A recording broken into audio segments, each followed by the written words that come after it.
Hello human beings, PowerGamer here. Money is stupid. I need to find a way to get rid of mine as fast as humanly possible, and I think I have just the solution. I'm going to go on eBay and buy every single copy of Mega Man 7 that I can find. I got a bid on every single one of them. Mega Man 7, here we go again. The 7th entry in the prolific series, which I'm sure you could guess from the name, this is one of the more interesting titles, not only because the reception can be kinda mixed, but it was a big step forward since it was the first game in the series to be on a different console, or at least it kinda was. By this point, Capcom had already created a sub-series of Mega Man games titled Mega Man X, which had 2 entries on the SNES by that point, but they couldn't leave the classic series out to dry, right? Of course not, they had to wait a few more years for that. Well, due to timing issues, the developers only had 3 months to create the entire game from scratch, but surprisingly, most of them didn't have an issue with this since everyone was so motivated to work on it. Apparently the process felt more fun than rushed. Wow, you don't see that happen very often. One of the team's goals during development was to incorporate the weapons into the level design more than previously. Keiji Inafune also wanted to include a boss rush mode, but the team said that it would only be included if there were no more than 2 playable characters and it had no bugs or glitches in it, and miraculously those conditions were met, but it can only be accessed via a secret code. Since beta testing for both the Japanese and international versions took place at the same time, they ended up having to remove a few things for the international release, and nothing too extreme, it was mainly just extra dialogue. Mega Man 7 was released in Japan on March 24th, 1995, and finally, it was on the Super Famicom, with the rest of the world getting it on the SNES in the fall of that year. It took 7 games, but we finally got them to release a classic Mega Man game on something that wasn't the NES. And even then, this was only 1 year before the N64 came out, and the same year the PlayStation came out. Baby steps, I guess. Reception was pretty positive, but nothing crazy. Much like the previous games in the series, it was praised on its own, but criticized for being fairly similar to the older games. Not helping was the previously mentioned Mega Man X, which is almost unanimously agreed upon to be superior in every way. However, in recent years, I have seen some people say this is the best game in the series, so that's interesting. Unfortunately, Capcom was a little stingy with how many copies they shipped to the US, so Mega Man 7 did not sell very well, making it somehow the most expensive mainline Mega Man game ever. I swear, it is a challenge to make these games sell worse and worse. But strangely, that was it for Mega Man in the 16-bit era. I mean, yeah, you had the X games, not those ones, but classic Mega Man only had 1 game released on the SNES. Well, I guess there was also Mega Man in Base, but that was a side game that never left Japan. This has got to be the most lopsided video game franchise I've ever seen. They had 6 entries on 1 console, then only 1 on the next 2 consoles, then it disappeared for a decade, came back with 2 digital-only titles, then disappeared again to come back with a full-on revival, only to vanish a 3rd time. But that's a story for another time. For now, I am interested in trying this game out, since, like I said, a decent amount of people regard it as the best in the series. Not as many as 2, but still quite a bit. And since we're finally off the NES, we can officially start Mega Man Legacy Collection 2, which for some reason has to be downloaded separately on the Switch. No idea why they didn't just put both on 1 cartridge, but whatever. Let's see how Mega Man's long-awaited 16-bit entry holds up. The story opens with a recap of the end of Mega Man 6. Mega Man finally captured Dr. Wily and had him arrested. However, the mad scientist had a backup plan. He built 4 robots and hid them away so that if they went 6 months without being contacted by Dr. Willy, they would activate and come find him. And no, I'm not going to start calling him Dr. Willy because of that one typo. I like to think I'm classier than that. We actually get an opening stage before jumping into the main levels. Mega Man is talking with Roll and a new robot named Otto before he suits up and speaks with Dr. Light. Dr. Wily reveals his escape, and we get the classic eyebrow bobbing much earlier than last time.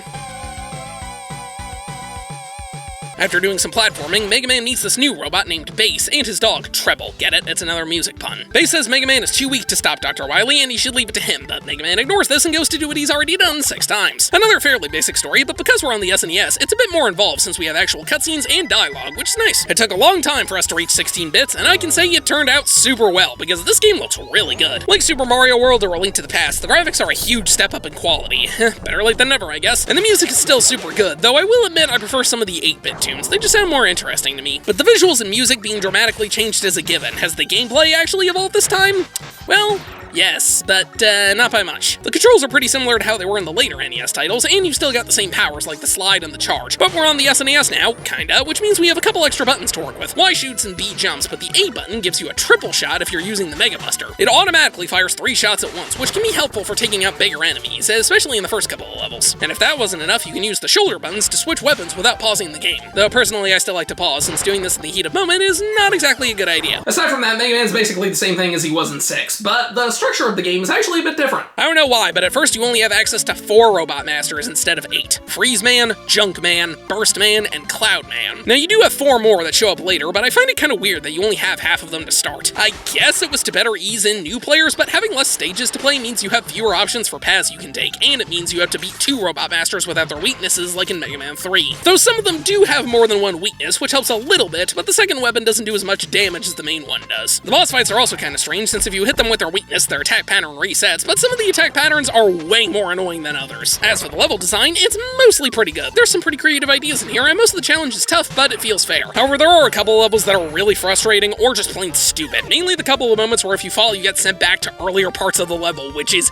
extremely annoying. It's also worth knowing that in Legacy Collection 2, the save points work differently. Instead of just picking up where you saved, it sends you back to your last checkpoint. You keep the same amount of lives and items you have, so I think this is a nice compromise for people who think standard save states are too broken, and the rewind button has been completely removed. Much like 5 and 6, there's a lot of extra powers you can find. In fact, these levels have a ton of branching paths. Some are pretty obvious, but most of them require you to use certain weapons in specific spots, and I'm gonna be honest, most of these are a little cryptic, since a lot of things you're supposed to interact with just look like part of the background. Thankfully, you don't have to find all these secrets to get through the game, or even get all of the items, because by far the biggest addition to the series is the shop system. Throughout the levels, you can find these bolts either lying around or from defeated enemies, much like the health and weapon restoration. If you then press the select button on the stage select, or whatever the alternative is, you're then taken to the shop run by Otto, a new creation of Dr. Light. Here you can purchase things like extra lives and power-ups, including E-tanks that restore your health, M-tanks that restore your weapon energy, and S-tanks that restore everything, but you can only carry a limited supply of them at a time. Otto's shop lets you purchase permanent upgrades as opposed to having to find them, but they're really expensive, and most aren't available until you find this bolt in one of the levels. But finding this also cuts the price of previous items in half, and you can buy the ability to exit a level, which is stupid. However, there are a couple of items that can only be found in the levels. There's the 4 rush letters, which you get the super adapter, more on that later. Beat works very differently in this game, since you first have to find him in this cage and break it open, and then you can purchase these flutes from the shop. Instead of following you and taking out enemies, Beat will automatically save you when you fall in a pit. Doing this costs 1 flute, and you only have a few seconds to reach the ground before he drops you, so he's not quite as helpful as last time, but he's still worth getting. The other secret item is there are 3 parts of this game where you can find Proto Man. The first 2 he gives you some hints on where to find secrets, but the third time he challenges you to a duel. And if you win, he gives you a shield, which can block some attacks if equipped. Not an amazing power-up, but a decent little reward for finding and beating him. The shop system is a really solid addition to the game. It gives you an extra thing to be on the lookout for, and it can be really helpful in preparing you for the more difficult parts. Though, really, the only things I ended up using were the E-tanks, but the point still stands. Otto is great.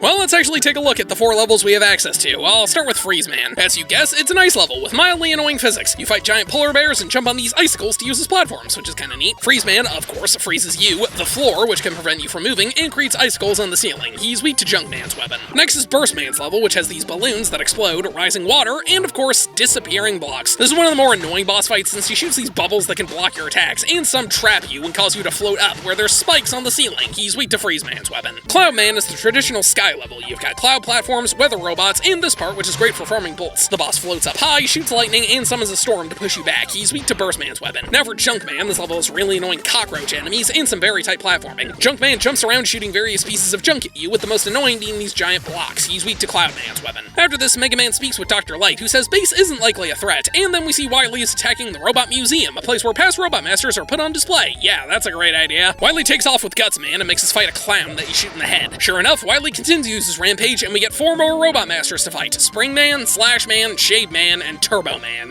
Let's go with Slash Man. His level is a forest filled with dinosaurs, and he's easily one of the most annoying boss fights. He jumps around slashing his claws, but he also causes this goo to fall down, which prevents you from attacking until you get hit. And I swear this game knows exactly where you're running to have it land on you. He's weak to Scourge Man's weapon. Spring Man's level is filled with springs. Wow, I was expecting it to be full of oranges. Yeah, some parts of this level can be annoying, but the boss fight is really easy. He just jumps back and forth punching you while occasionally throwing these things. He's weak to Slash Man's weapon. Shade Man is in a graveyard filled with monsters and a giant pumpkin robot. There's also this part where it goes dark. Here you find Base, who is injured, so Mega Man suggests he goes to Dr. Light and be fixed. Shade Man is another annoying boss fight. He flies back and forth, diving down and then shoots you. Thing is, if he grabs you when he dives, he drains your health to restore his, which is ridiculous. He's weak to Spring Man's weapon. And finally, Turbo Man, which is easily the worst level in the game. You've got instant kill spikes and fire streams, tires that bounce you back while jumping, the stupid hole that sends you back, and an annoying truck mini-boss. I hated this level. Turbo Man just shoots fire and turns into a car, which makes him invincible. He's weak to Shade Man's weapon. There's a few hiccups here and there, but overall I'd say the levels and boss fights are pretty solid. However, there are 3 prongs to the Mega Man series that you have to figure out, so what are the weapons like? The Freeze Cracker is an ice blast you can aim diagonally. If it hits a wall, it explodes into 6 smaller shots that can freeze enemies. The Danger Wrap is a missile in a bubble that can either explode or encase small enemies. The Thunderbolt is a strong electric shot that can also go vertical. The Junk Sphere is another shield that trumps all the other ones since it absorbs a lot of damage, moves with you, and can be fired into 3 small blasts. The Slash Claw slashes in front of you, which is great for small enemies. The Wild Coil is 2 bombs that bounce away, which is a little situational. The Noise Crush is a sonic wave, but if you hit a wall, it bounces back, and absorbing it lets you shoot a stronger blast. And the Scorch Wave is a fire wheel you can throw, which isn't that great. Why can Mega Man never get a good fire weapon? A pretty solid selection of weapons, not the best that come from the series, but there are some pretty good ones like the Junk Sphere and Thunderbolt. There's also the Proto Shield, which I already mentioned, and Rush has been fully decked out. We've got the Coil and Jet returning, Rush Search, which can help you find secrets, and the Super Adapter, which is a combination of the stuff from last time. You can't slide, but you can charge up super strong punches and fly upward for a second. And you can get an upgrade that increases the range of your punches. After defeating all 8 Robot Masters, we discover Base went berserk and stole Dr. Light's enhancement parts. Dr. Wily then chimes in and reveals that he's the one who created Base and Treble, so this was all part of his plan. Alright, Wily, here we come. Still don't know where you're getting all these fortresses, but we go straight to the Wily levels like in 1 and 2. But thankfully, it isn't a gauntlet this time. You get a break in between levels, letting you go back to the shop. The first one is a mashup of enemies you fought in previous stages, and has these platforms that make everything go dark. You fight Base, who's like Proto Man without the shield, but he says he'll be back, and then you fight Gutsman, who's been upgraded with this big claw, letting him grab you and lower the ceiling. He's weak to the Slash Claw. The second stage, we have more returning enemies, a rematch with Base where he absorbs Treble, much like the Super Adapter, and then this absurdly annoying section with a bunch of fire. It ends with a battle against this giant turtle that's weak to the Wild Coil, but you can only hit him when he pokes his head out. He breathes fire, makes little turtles, and turns into a jet. The third stage has invisible platforms, exploding platforms, and even more disappearing blocks. The boss is a giant skull that chases you while shooting missiles, a laser, and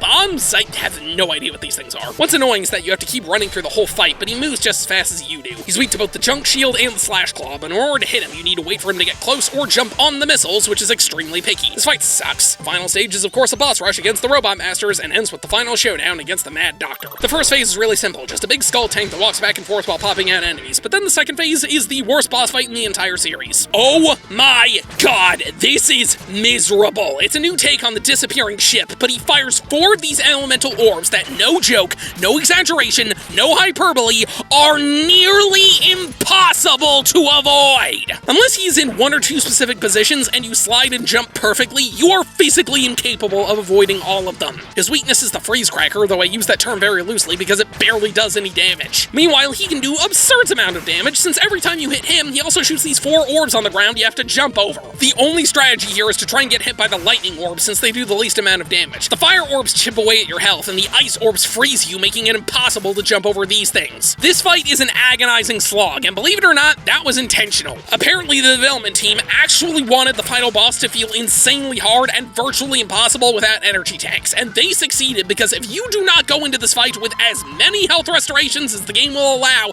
and don't get extremely lucky, you're not winning. This is ridiculous, and I hated every minute of it. The Yellow Devil was easier than this. But once you finally take him down, he begs for forgiveness again, only for Mega Man to say screw that and try to kill him. What the hell? I mean, after that boss fight, I say he deserves it, but still. Wily says Mega Man can't harm a human because he's a robot, but Mega Man says he's more than a robot. But then the place starts to collapse and Base and Treble swoop in to save Wily. Dang it. Mega Man then leaves the castle and walks away as it explodes in a blaze of glory behind him, which is awesome. He heads back to Otto's shop and the game ends with a family photo.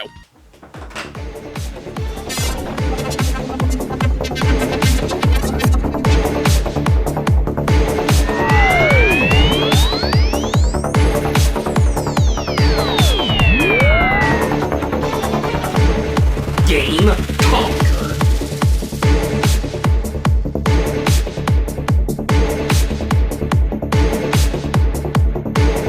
Mega Man 7 is pretty solid. It's not as big of a jump as many other 8 to 16-bit franchises were, but that's mainly just because it had so many 8-bit entries. I personally wouldn't call it my favorite Mega Man game because some of the levels are really annoying and the final boss is worse than getting hit by a piano, but other than that, it's a good time. And don't worry about my whole money-wasting thing, I've got a better idea. You see, every year I get a letter from these people called the asking for money, so I just send them a check with everything I have. You can never give too much.